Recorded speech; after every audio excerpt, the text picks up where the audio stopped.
नमो नमः। प्रवाचिका अहंदया जोशी अत्र समेषां स्वागतम्।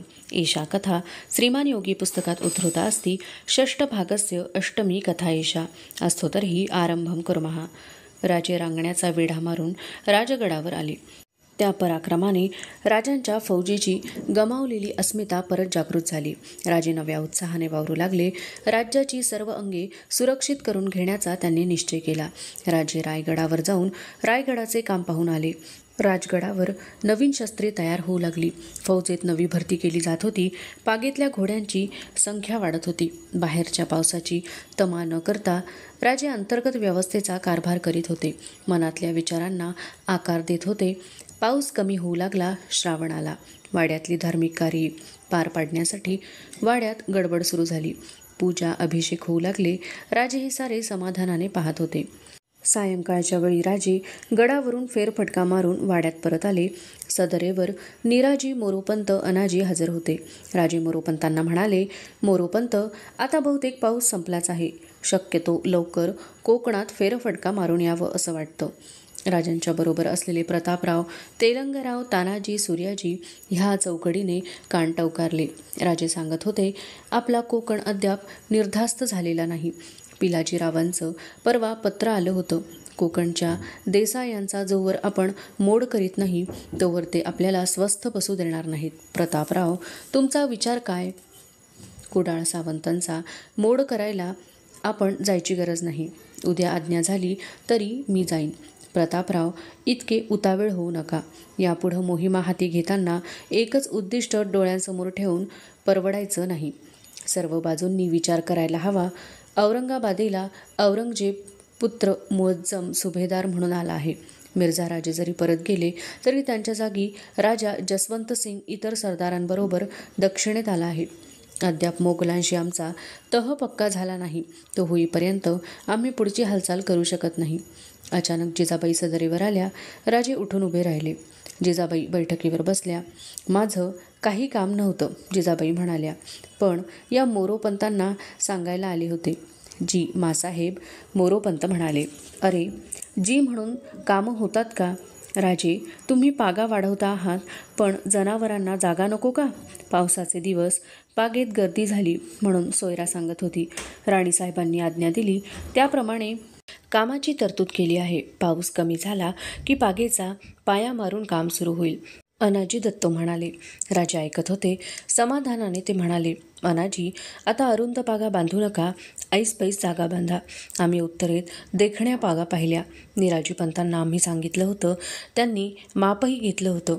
मध्ये ऐसपैस चौक धरून चारी बाजूंना पागा ठेवा। चौकात चांगले चुने गच्ची हौद असावेत। जी, अनाजी म्हणाले. राजे, तुमचं भारीच कौतुक वाटतं, जिजाबाई म्हणाल्या. आग्र्याला गेलात ते राजकारणासाठी की पागा पाहण्यासाठी? आग्र्याहून आल्यापासून जेव्हा तेव्हा तुमचं उत्तरेतलं सुरू असतं। सारे हसले। राजे पण त्यात सामील झाले।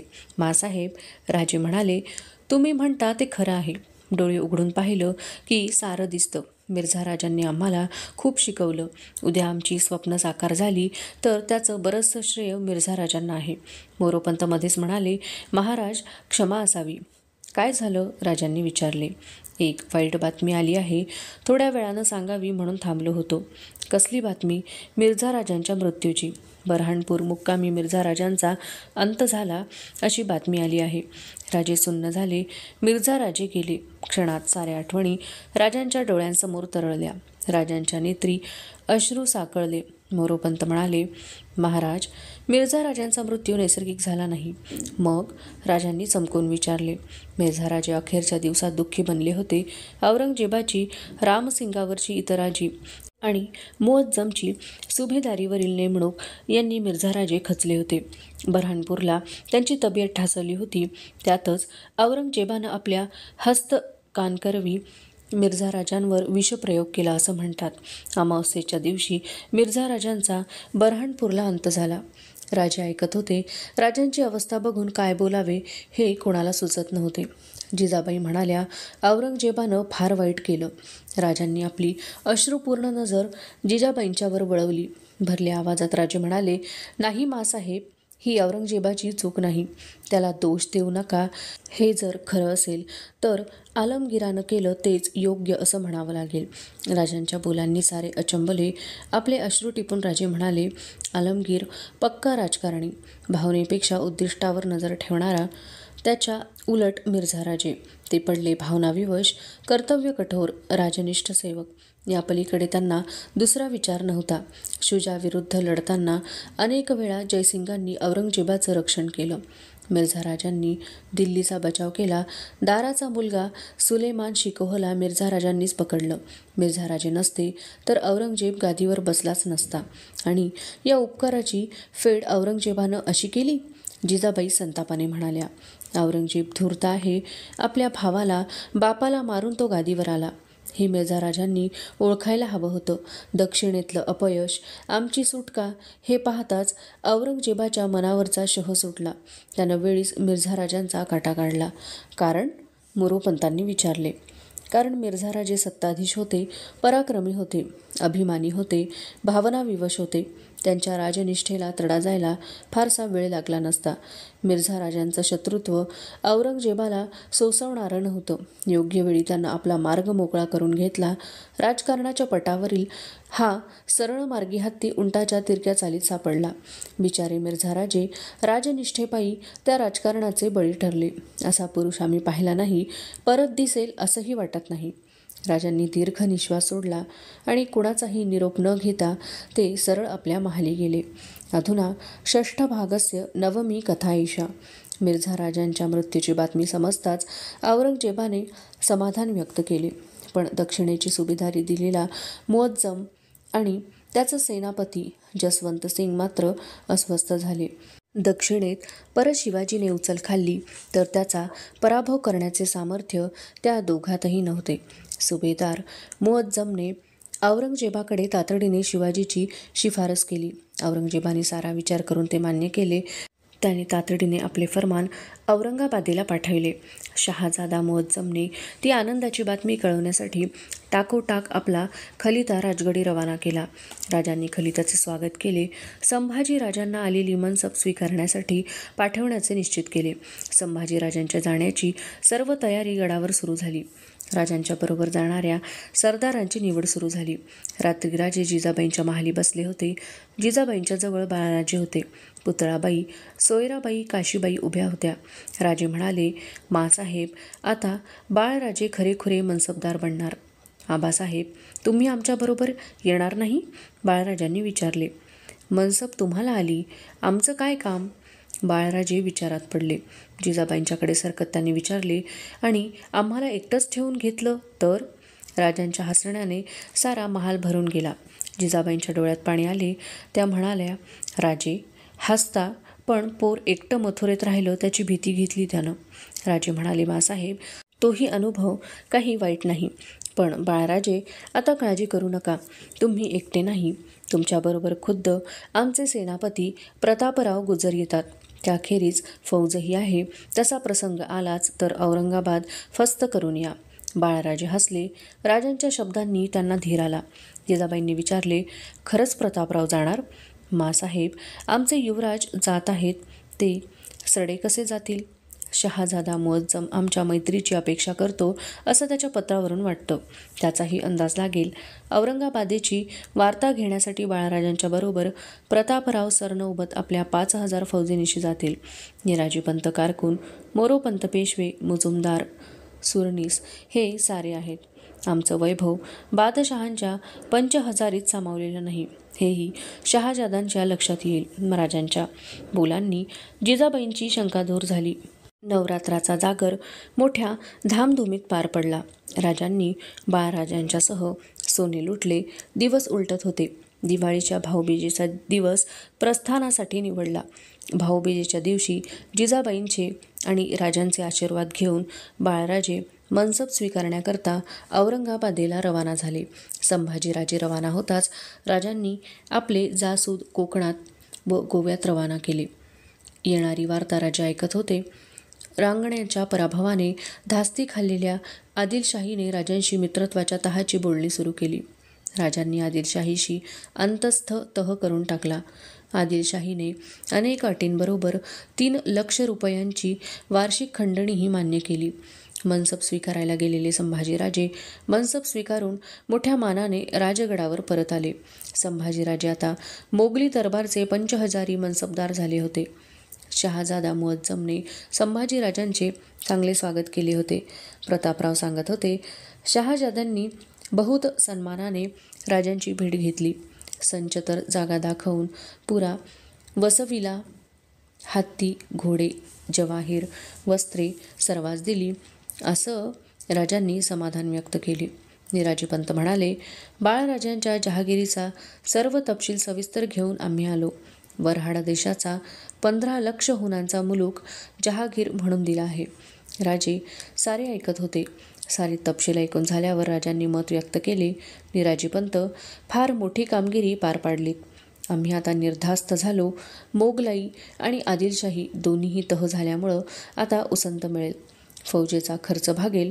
आम्हाला आमचे मनसुबे पार पाडता येतील. राजांनी त्यानंतर थोड्याच दिवसात आपले मनसुबे सांगितले.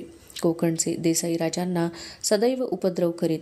त्यांच्या लखम सावंत, केशव नाईक, केशव प्रभू यांसारखे प्रमुख असत. राजांची पाठ फिरताच राजांच्या मुलखात ते दांडगाई करीत.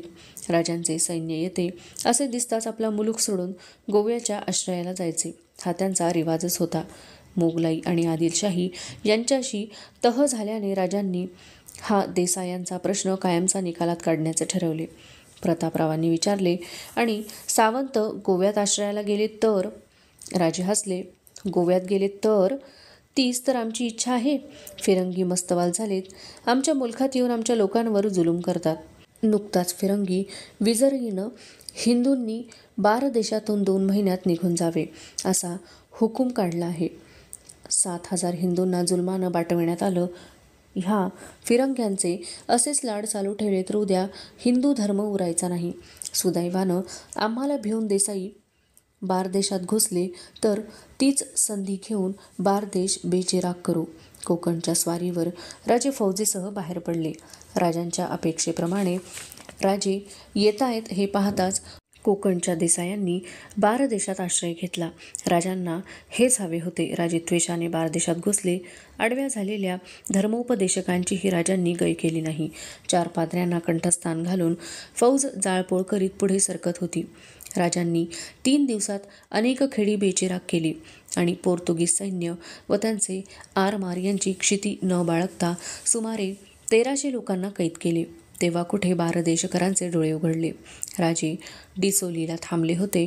तेथे पाद्री गोन्सालू व रामोजी कोठारी शेणवी तहाची बोलणी करावयास आले.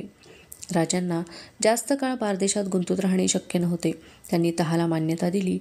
तह पक्का करण्यास राजगडला येण्यास सांगून राजे आपल्या सैन्यासह माघारी आले. त्या तहामुळे कोकण देसायांचा आश्रय तुटला. राजांचा हेतू सफल झाला. राजांनी पकडलेले कैदी बाइज्जत मुक्त केले. बारदेशकरांच्या वाढत्या धर्मांतराला पायबंद बसला. राजे राजगडावर आले. बारदेशस्वारीने पोर्तुगीजांबरोबरच इंग्रजही घाबरले. आदिलशाही आणि मोगलाई यांच्याशी सख्य करून बसलेल्या शिवाजीची इतराजी होईल असे त्यांना वाटू लागले. इंग्रजांचे आणि पोर्तुगीजांचे वकील राजांच्या स्नेहासाठी गडावर वारंवार येऊ लागले. दोघांनाही न दुखविता राजे आपला वचक कायम ठेवून बोलणी करीत होते. राजे 2 प्रहरी विश्रांती घेत होते. त्यांचा नुकताच डोळा लागला होता. त्यांच्या कानांवर हाक आली, महाराज. राजांनी डोळे उघडले. मनोहारी राजांच्याकडे पाहत होती. राजांच्या चेहऱ्यावर स्मित झळकले. त्यांनी विचारले, काय म्हणू? पंतांनी जागं करायला सांगितलं असंच ना? राजे म्हणाले, तू जा, आम्ही सदरेत येत आहोत. मनोहारी गेली. थोड्याच वेळात राजे सदरेत आले. बाहेरच्या सदरेवर मोगली सैनिक दिसत होते. त्यांनी राजांना मुजरे केले. मोरोपंत म्हणाले, महाराज, शाही फरमान 2 दिवसात गडावर येत असल्याची वर्दी घेऊन हे औरंगाबादेहून आले आहेत. बाळराजांच्यासाठी आणखी फरमान आले? राजांनी विचारले. फरमान आपल्या नावे आहे, मोरोपंतांनी सांगितले. राजे क्षणभर विचारात पडले. ठीक आहे, वर्दी घेऊन आलेल्यांना चांगला सत्कार करून पाठवा. शहाजादे मुअज्जम यांना आम्ही पत्र देणार आहोत. राजांचे पत्र देऊन वर्दीस्वार परत औरंगाबादीला गेले. फरमानाच्या स्वागतासाठी तयारी करण्याचे हुकूम राजांनी दिले. गडाखाली थोड्या अंतरावर फरमानबाडी उभारण्यात आली. राजे बाळराजांना म्हणाले, बाळराजे, आमच्या फरमानाचं स्वागत तुम्ही करा. हो, बाळराजे म्हणाले. राजे आपले हसू लपवीत म्हणाले, तुम्ही मोगली मनसबदार, तुम्हाला ते करताही येईल. पण बाळराजे, पहा शाही रिवाजात कसूर होता उपयोगी नाही. आम्ही कसूर करणार नाही, अजाणतेपणाने बाळराजे बोलून गेले. तेच म्हणतो आम्ही. फरमानाचा उंट दिसू लागला की अनवाणी पुढं जाऊन गुडघे टेकून जमिनीवर बसायचं. उंट आला की खालच्या मानेनं फरमानाचा स्वीकार करायचा. फरमान मस्तकी लावायचं. मग ते मस्तकावर धरून वाजत गाजत गडावर आणायचं. बाळराजांचा चेहरा गोरामोरा झाला. ते म्हणाले, आम्हाला नाही जमायचं. सारे हसले, पण राजे गंभीर होते. बाळराजांना जवळ घेऊन ते म्हणाले, बाळराजे, तुम्ही आमचे ना? हो, आम्ही एकदा हे सारं केलं आहे. राजकारणात सारं करावं लागतं, मानापमान गुंडाळून ठेवावा लागतो. तुम्ही आमच्यासाठी हे करायला हवं, नाहीतर हे आम्हाला करावं लागेल. बाळराजांनी राजांच्या व्यथित चेहऱ्याकडे पाहिले आणि ते राजांच्या पायांना बिलगत म्हणाले, आम्ही करू आबासाहेब, तुमच्यासाठी हवं ते करू. राजांनी बाळराजांना उचलले आणि एकदम उराशी कवटाळले. फरमान यायच्या दिवशी गडावर एकच धामधूम उडाली होती. वाड्याच्या दारात गुढ्या तोरणे उभारली होती. वाड्याच्या दाराला आंबवती लटकावल्या होत्या. सुरेख रांगोळ्यांनी चौक सजविले होते. राजसदर तर ऐश्वर्याने झगमगत होती. बारीक सारीक गोष्टींकडे राजे लक्ष देत होते. जिजाबाईंना ते असह्य झाले. त्या राजांना म्हणाल्या, राजे, फरमानाचं एवढं कौतुक? राजांनी निश्वास सोडला. ते म्हणाले, मासाहेब, हा थाट फरमानाच्या कौतुकाचा नाही, हा राजकारणाचा डाव आहे. आम्ही केलेलं हे फरमानाचं स्वागत बादशहाच्या कानांवर जाईल. त्यानं तो संतुष्ट होईल. आमच्या मनात काही नाही याचा विश्वास त्याला पटेल. आम्हाला खूप गोष्टी करावयाच्या आहेत, त्यासाठी उसंत हवी आम्हाला. फरमान स्वागतासाठी संभाजीराजांची रवानगी झाली. संभाजीराजांच्या बरोबर खासे सरदार, सेनापती सर्व इतमामाने पाठवले होते. राजे गडावर फरमानाची वाट पाहत होते. फरमान गडाच्या पायथ्याशी आल्याची वर्दी आली. राजे कपडे करून तयार होते. निराजी पंत, मोरोपंत, अनाजी, तानाजी, येसाजी यांसह राजे अनवाणी पायांनी फरमानाला सामोरे गेले. गडाच्या दरवाजाशी राजे फरमानाची वाट पाहत होते. वाद्यांचा आवाज कानांवर येत होता. शिंगाचा नाद गडाच्या वातावरणात घुमत होता. फरमान येताना दिसू लागले. सोन्या चांदीच्या दागिन्यांनी सजवलेले घोडे अग्रभागी चालत होते. मागे वाद्ये वाजत होती. बाळराजे फरमान घेऊन येत होते. राजांनी नतमस्तकाने फरमानाचे स्वागत केले. नगारे झडले. तोफांच्या आवाजात गड धुंदावून गेला. राजसदरेवर जरी वस्त्राने आच्छादित अशा चौरंगावर फरमान ठेवले गेले. राजांनी मोरोपंतांना फरमान वाचण्याची आज्ञा केली. मोरोपंत फरमान वाचू लागले. शाही दरबाराच्या सर्वोच्च मानांची पखरण त्यात केली होती. फारसी फरमानाचा अर्थ राजांना कळत होता. आज तुम्हावर बहुत लोभ आहे. न्याजकरता तुम्हास राजा हा किताब बहाल केला आहे. पेशची पेक्षा अधिक काम करून दाखवावे, म्हणजे तुमचे सर्व मनोरथ आम्ही पूर्ण करू. खातर जमा ठेवावी. जुलूस 11 शव्वाल 5 हिजारी 1078. फरमानाबरोबर आलेल्या मोगल सरदारांनी राजांना मिठी मारून बधाई दिली. राजांनी शहाजादा मुअज्जमचे पत्र वाचण्याची आज्ञा केली. मुअज्जमने लिहिले होते, शिवाजीराजे, तुमच्याबद्दल आमच्या मनात सहानुभूती आहे. त्याप्रमाणे आम्ही बादशहांना तुमच्या निष्ठेची खात्री दिली. बादशहांनी कृपाळ होऊन तुम्हास राजा ही खिताब बहाल केली. तुमचे मस्तक उंचावले, यात आम्हाला आनंद आहे. राजांनी दोन्ही पत्रांबद्दल आनंद व्यक्त केला. मुअज्जमला तसेच मानाचे पत्र लिहिले. मोगल सरदारांचा अनेक नजराणे देऊन सत्कार केला. रात्री जिजाबाईंच्या महाली राजे गेले. प्रतापराव, निराजीपंत, तानाजी ही सारी खास माणसे तेथे होती. जिजाबाईंच्या समोर औरंगजेबाकडून आलेले शाही फरमान, रत्नजडीत मुठीची तलवार, पोशाख ठेविला होता.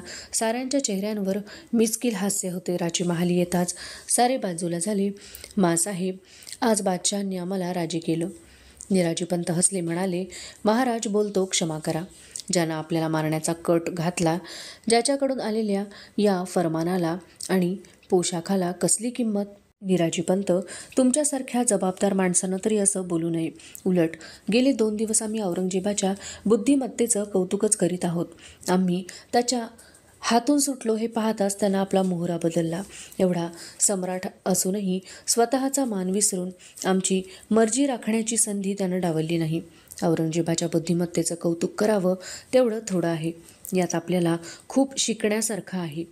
ते खरं, पण आपण सुटलात म्हणून हे घडतं नाही तर, मोरोपंत म्हणाले.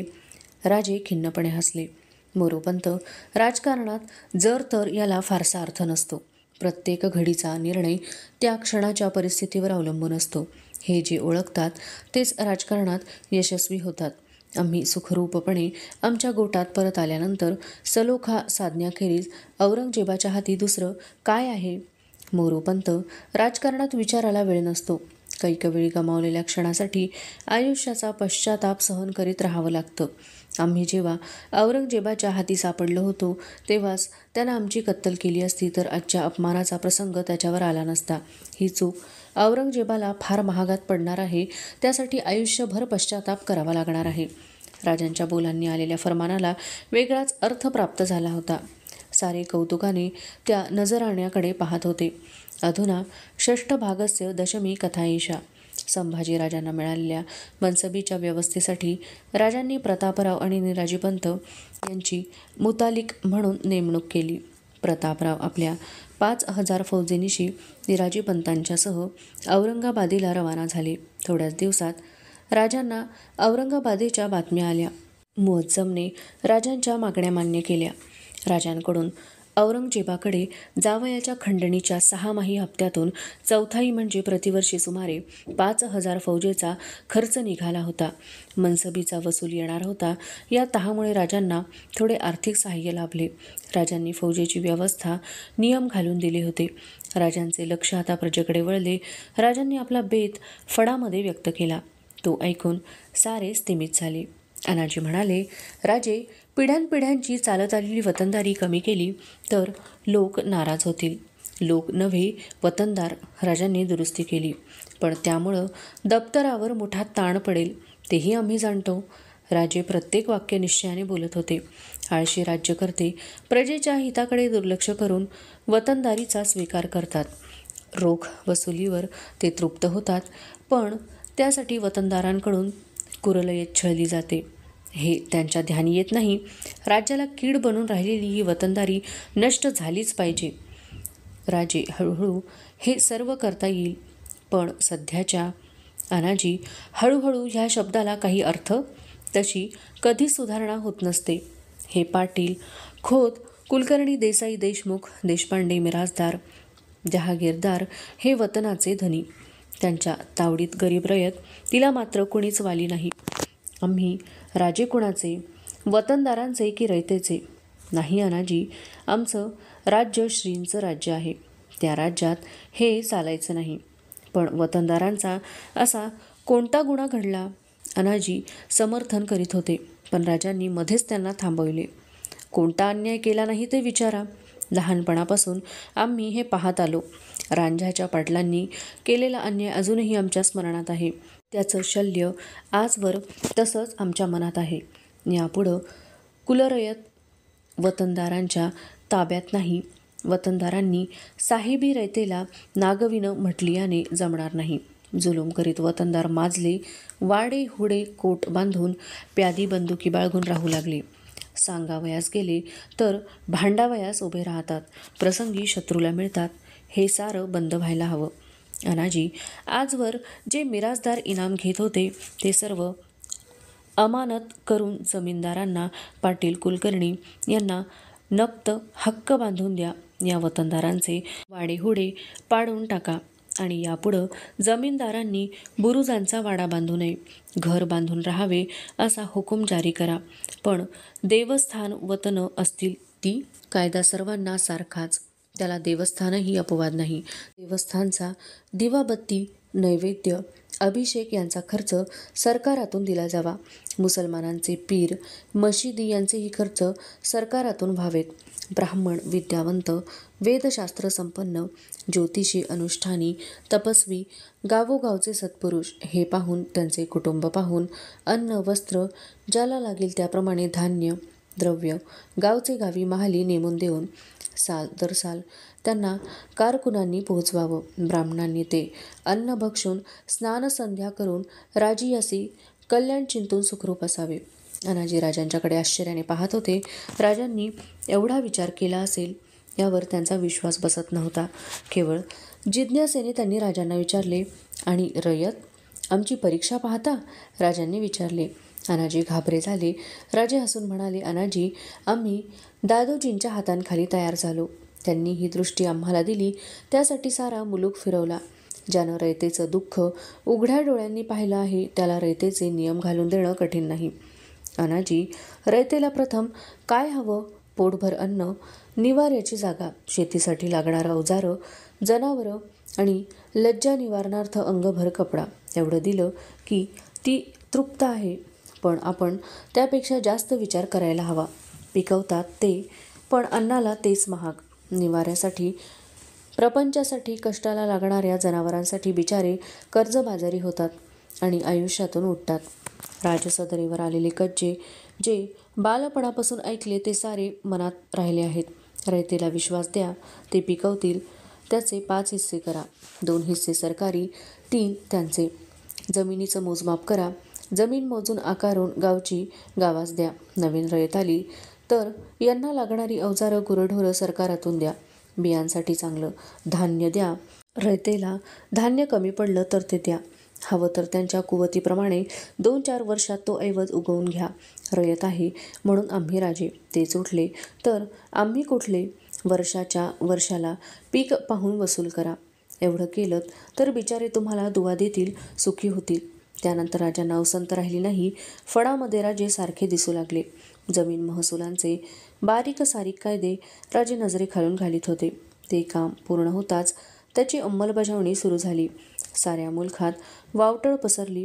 कोणत्याही शाहीत आजवर जे घडले नव्हते ते शिवशाहीत घडत होते. सारे वतनदार संतप्त झाले, पण प्रजा मात्र तृप्त झाली.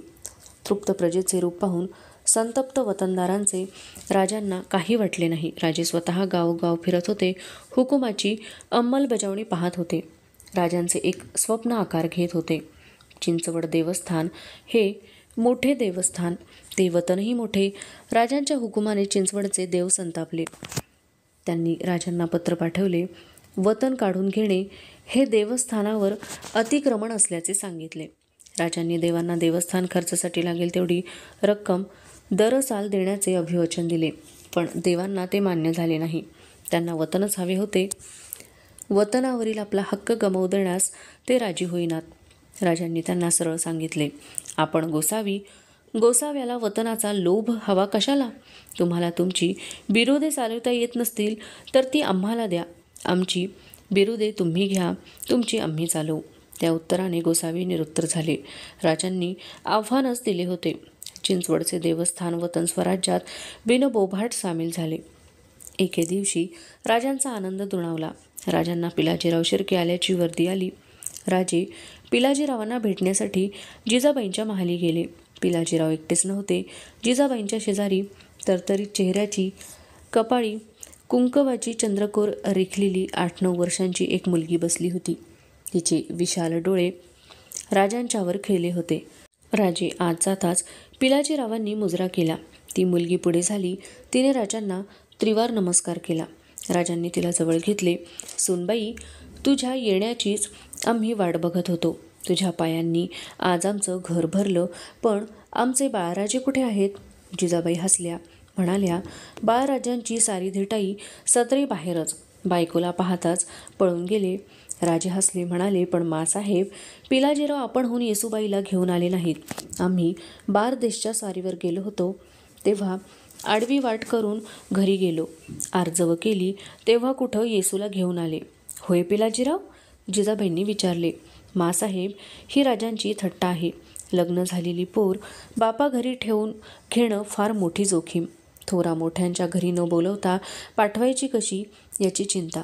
पिलाजीराव, हे घर का परकं? देवघरात जावं लागलं तर हातपाय धुवून जावं लागतं मासाहेब. राजे आमचे मालक, आम्ही त्यांचे चाकर. एक वेळ चाकरीत कुचराई होऊ, पण पायरी सोडून वागू कसे? पिलाजीराव, या बोलण्यानं मात्र तुम्ही शोभलात. 2 दिवसात येसूबाई घरात रुळलेली पाहून पिलाजीराव परत जायला निघाले. राजांनी सांगितले, पिलाजीराव, आम्ही थोड्याच दिवसात परत कोकणात उतरू. तिथल्या देसायांच्या, फिरंग्यांच्या, इंग्रजांच्या हालचाली आम्हा समजणं आवश्यक आहे. तुम्ही सर्वत्र नजर ठेवा. काही विशेष हालचाल दिसली तर आम्हाला टाकोटाक कळवा. पिलाजीराव मुजरा करून जायला निघाले. राजे गडाच्या दरवाजापर्यंत पिलाजीरावांना पोहोचवायला निघाले. दरवाजाशी पिलाजीरावांच्या खांद्यावर राजांनी हात ठेविला. ते म्हणाले, पिलाजी, येसूची काळजी करू नका. माझी सून नव्हे, मुलगी समजेन मी. पिलाजीराव भारावले. ते म्हणाले, राजे, त्याची मला चिंता नाही, पण पोर लाडात वाढली, अजून पोच कमी, तेव्हा सांगू नका. येसू आता तुमची नाही, आमची आहे. पिलाजीराव समाधानाने गडाबाहेर पडले. अवशिष्टा कथा अग्रिमे भागे पठिष्यते. अस्तु तर्हि पुनर्मिलामः. तावन् मङ्गलं भूयात्, शुभं भूयात्. नमो नमः. धन्यवादः.